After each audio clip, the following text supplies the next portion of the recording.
Bismillahirrahmanirrahim.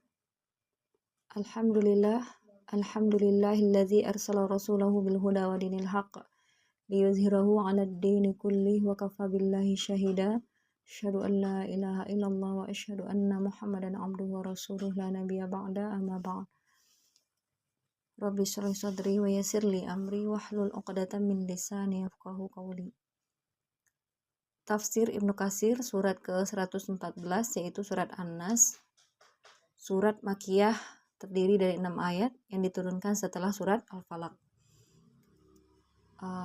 Insyaallah kita akan bacakan tafsir singkatnya ya, tapi tidak dengan syarah ya, tidak disarah tapi dengan membacakan saja.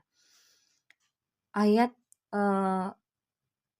pertama ya disebutkan Qul a'udzu birabbin nas. Aku berlindung dari Tuhan manusia. Ya. Ayat ini mengandung 3 sifat Allah Ta'ala, yakni rububiyah, mulkiyah, dan uluhiyah. Ya. Dia adalah pengurus, ya, rububiyah pengurus, mulkiyah raja, dan uluhiyah adalah ilah, segala sesuatu. Semua perkara adalah makhluknya, di bawah kerajaannya, dan mengabdi kepadanya. Maka Allah Ta'ala memerintahkan kepada siapa saja yang hendak memperlindungkan dirinya, agar berlindung diri kepada zat yang mempunyai 3 sifat agung tadi. Dari segala macam bisikan, al-khannas, yaitu syaitan yang diwakilkan kepada manusia.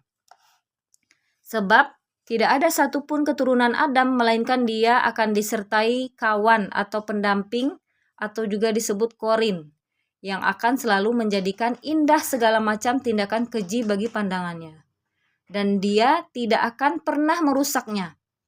Sedangkan al-maksum ialah orang yang memperoleh pemeliharaan yang ketat dari Allah. Ditegaskan dalam sahih, sebuah hadis sahih, artinya, tidak ada seorang pun dari kalian melainkan disertai pendamping atau korin. Mereka bertanya, dan Anda sendiri, wahai Rasulullah? Rasulullah SAW menjawab, betul. Akan tetapi Allah telah menolong aku, sehingga pendampingku masuk Islam dan dia tidak pernah memerintahkan kepadaku kecuali kepada kebaikan. Dan ditetapkan pula dalam hadis Bukhari dan Muslim dari Anas bahwa Rasulullah SAW bersabda, Setan itu mengalir dalam tubuh anak Adam pada seluruh darah.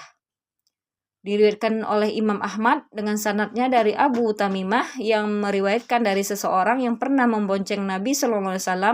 Katanya, keledai Nabi Muhammad SAW terjatuh. Lalu aku mengatakan, celakalah syaitan. Lalu Nabi bersabda, janganlah kamu katakan celakalah syaitan. Sebab bila kamu mengatakan maka syaitan akan menjadi semakin besar tubuhnya dan mengatakan dengan kekuatanku aku akan mengalahkannya. Namun apabila kamu mengatakan bismillah, maka dia akan mengecil sehingga menjadi sekecil lalat.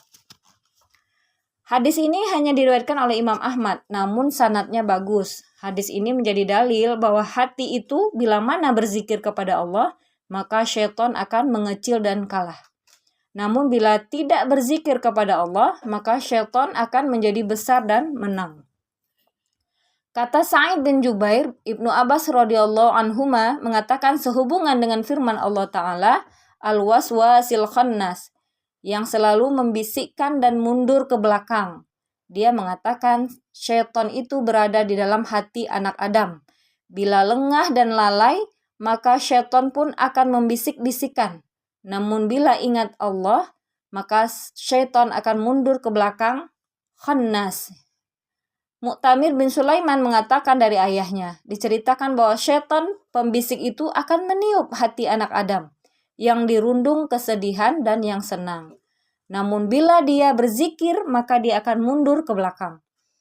Maka firman Allah Ta'ala yang membisikkan ke dalam dada manusia, ya, yang membisikkan ke dalam dada manusia, alladzi yuwaswisu fi sudurin nas. Ya. Tentu maksudnya bukan hanya manusia, tapi manusia dan jin. Disebutkan manusia saja untuk menunjukkan kelumrahan. Ibnu Jarir mengatakan ada beberapa golongan jin yang ikut bekerja pada manusia. Oleh karena itu tidak salah memutlakkan manusia, namun yang dimaksud adalah termasuk jin. Ada yang mengatakan bahwa firman Allah Ta'ala dari golongan jin dan manusia ini merupakan tafsir tentang pihak yang selalu membisikkan rasa was-was di dada manusia, yaitu syaitan dari kalangan jin dan manusia. Sebagaimana firman-Nya, dan demikianlah kami jadikan bagi setiap nabi musuh, yaitu syaitan-syaitan dari kalangan manusia dan jin. Sebagian mereka mengilhamkan kepada sebagian yang lain kata-kata pemanis untuk menipu. Diriwayatkan oleh Imam Ahmad bahwa Abu Dzar berkata, aku pernah datang menjumpai Nabi yang ketika itu sedang berada di dalam masjid. Lalu beliau mengatakan, hai Abu Dzar, apakah kamu sudah sholat? Aku jawab, belum. Nabi SAW mengatakan, berdirilah dan sholatlah. Maka aku pun berdiri dan sholat, setelah itu aku pun duduk. Lalu beliau bersabda, hai Abu Dzar, berlindunglah kepada Allah dari kejahatan syaitan, jin, dan manusia. Aku bertanya, ya Rasulullah, apakah di kalangan manusia juga ada syaitannya? Rasulullah menjawab, benar.